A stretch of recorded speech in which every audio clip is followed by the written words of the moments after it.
I'm Ben Meiselas from the MeidasTouch Network, and folks, this is big. Special Counsel Jack Smith appears to be very close to securing the cooperation through a proffer agreement of one of the top former Donald Trump campaign officials who was responsible for the fake elector scheme that Special Counsel Jack Smith and his office is investigating Donald Trump for before the grand jury in Washington, D.C. as part of an array of crimes that Donald Trump may have committed in connection with the January 6th insurrection and as part of Donald Trump's criminal election interference. The individual in question is named Michael Roman, and Michael Roman served as the director of Election Day operations for the Trump campaign. You may have recalled that here on the MeidasTouch Network, we talked about somebody by the name of Gary Michael Brown, who just testified before the grand jury in Washington, D.C. He was seen leaving the grand jury room this past week. Well, Gary Michael Brown was the deputy who reported to Michael Roman, who actually led the Election Day operations. And Special Counsel Jack Smith of late has been very focused on Donald Trump's fake elector scheme, whereby aides of Donald Trump basically tried to convince and did successfully convince Republicans, MAGA Republicans who supported Donald Trump to affix their names to fraudulent or fake electoral certificates to send to then Vice President Pence to count the fake electoral certificates claiming Donald Trump won the various states that actually then candidate now President Joe Biden won those states. And as part of the plan, former Vice President Pence, then Vice President Pence, would get these fake electoral certificates on January 6th, and he would say, wow, I got these fake electoral certificates. I'm going to count these ones, not the actual ones that were signed by the Secretary of State. And Michael Roman was the one responsible for that plan. And according to this new report by the New York Times, Michael Roman is about to is very close to entering into a proffer agreement. I'll explain what that means in a moment. A proffer agreement with Special Counsel Jack Smith's team. Here's the article by Maggie Haberman and Alan Feuer. Former Trump campaign official in talks to cooperate in January 6th inquiry.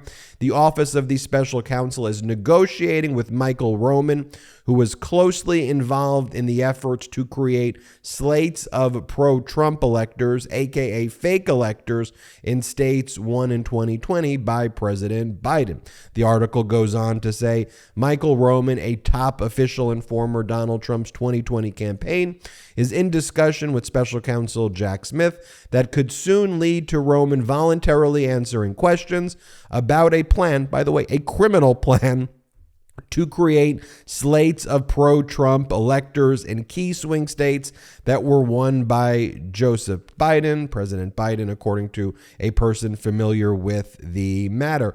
If Mr. Roman ends up giving the interview known as a proffer to prosecutors working for Mr. Smith, it would be the first known instance of cooperation by someone with direct knowledge of the so-called fake elector plan, the plan that has long been at the center of Mr. Smith's investigation into Mr. Trump's wide-ranging efforts to overturn the 2020 election. You may be asking, what is a proffer agreement and why would Michael Roman just admit to all of his crimes? Well, because he'll be granted limited use immunity for the purpose of his testimony and what could be derived from his testimony. In other words, he can't be prosecuted for what he says during this proffer and from what's derived from the proffer. If indeed the Department of Justice or Special Counsel Jack Smith has other information about his crimes independent of what is received from the proffer, they can still prosecute him on that basis. But as part of the cooperation, Michael Roman's lawyers would be making the argument to the government that he shouldn't be charged with the crimes or be charged with lesser crimes if he's charged with any crimes at all because of the cooperation. A proffer is a meeting between a criminal defendant or suspect and the government that usually takes place in the United States Attorney's Office. This isn't happening before a grand jury. Usually it's not how it happens. At the proffer, a defendant is represented by counsel. The government's represented by the prosecutor's team. Here, Special Counsel Jack Smith's team would be there.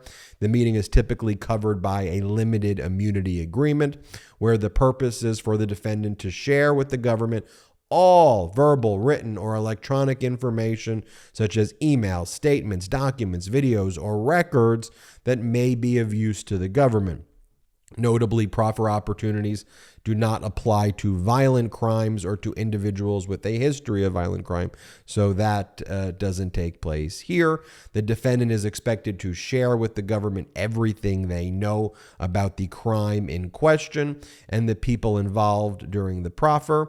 The defendant is legally required to tell the truth and not withhold any relevant information. And it's a unique situation because there the individual essentially incriminates themselves by openly talking about their role and their knowledge of the crime committed. They can't minimize their involvement. They have to basically say anything because if it's determined that their statements are untrue, they could be prosecuted for committing perjury and the proffer agreement can be revoked. And a proffer agreement is not anything about absolute immunity. It's for, it gives only that kind of limited immunity.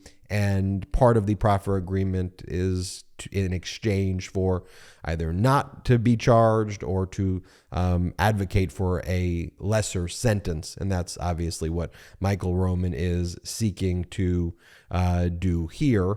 The New York Times article talks about how Roman did much of the legal work in putting together the fake elector plan and in finding ways to challenge Trump's losses in the key battleground states.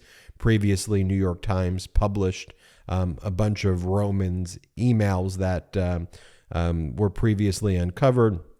And it showed that Roman had coordinated with several other lawyers and aides to Mr. Trump, all of them probably very, very nervous now, to assemble these fake electoral slates in states like Georgia and Arizona and Michigan and Nevada.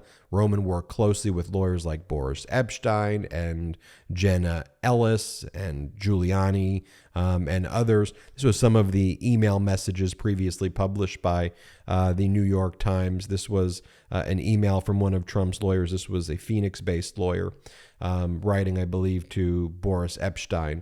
And the lawyer wrote, "So we would just be sending in fake electoral votes to Pence so that someone in Congress can make an objection when they start counting votes and start arguing that the fake votes should be counted." By the way, these are Trump's lawyers. These are Trump's people talking about fake electors and fake votes. And then what he says is in a follow-up email, that lawyer wrote, "Maybe we should call them alternate electors better than fake electors," with a smiley face emoji. Those are the types of messages that exist right now. So if you're Trump's lawyers, advisors, if you are involved in this fake elector scheme, Jack Smith's got the number one guy. Jack Smith's got the top person who coordinated the nationwide effort, it appears, for the fake electoral scheme, who is going to, or seems very close to making this criminal proffer. So he's going to have to name names, name everybody who is involved, and be a cooperating witness against likely Donald Trump and all of the other Trump aides who are involved in the fake electoral scheme. So I just want you to think about that for a moment, too. I think one of the reasons this came about is the strength of the other criminal indictment filed by Special Counsel Jack Smith in the other case regarding Donald Trump's willful retention of national defense information. That complaint was so detailed. Jack Smith's work was so good. It was almost like a shock and awe moment where if you were potentially vulnerable to criminal liability in the other cases Special Counsel Jack Smith is investigating, your lawyers, after that other case was filed last week, probably called the special counsel's office. It's probably what happened here, like Michael Roman's lawyers, and said, "Hey, we need to cut a deal. We need to do something right now. Let me in quickly, because they know they're going to be charged. They know Special Counsel Jack Smith's playing for keeps and isn't, shying away from making very significant charging decisions. So that cooperation could be very, very big. In addition, we previously have reported here how in the past 2 weeks as well, you had those Nevada fake electors, Jim DeGraffenreid and Michael McDonald. McDonald, I believe, is the former chair of the Nevada Republican Party fake electors. They had testified before the grand jury. So, big news here. We believe that before Roman may have either provided some testimony, I believe, with January 6th, but mostly invoked or refused to answer a lot of questions, and up until now has really refused to speak. So to have this proffer is big. Like, this is some of the biggest news yet in Special Counsel Jack Smith's criminal investigations if he secures this. And it also appears that however this was leaked, whether it was leaked directly from Roman or from the special counsel's office or someone else related, they're sending a clear message that if anybody else is ready to cooperate, y'all better do so quickly, because we're about to get the goods on you all. So again, when I think we see Special Counsel Jack Smith's indictment in connection with the Donald Trump's election interference, I think it's going to look like in terms of its level of detail and the amount of counts in this, I think it'll look like the other case that Special Counsel Jack Smith brought, but on steroids times 100. I think you're going to see incredible levels of detail, incredible citations to witness statements and grand jury testimony. And just to remind you, there's really 4 key aspects of the election interference criminal investigation that's taking place. It's Donald Trump's conduct on the date of January 6th itself, like aiding and abetting the insurrection, seditious conspiracy, obstruction of an official proceeding. There's the fake elector scheme. There's Donald Trump's threats against local and state election officials. And some of that also includes going into local election offices via agents and conduits and aides to steal election data.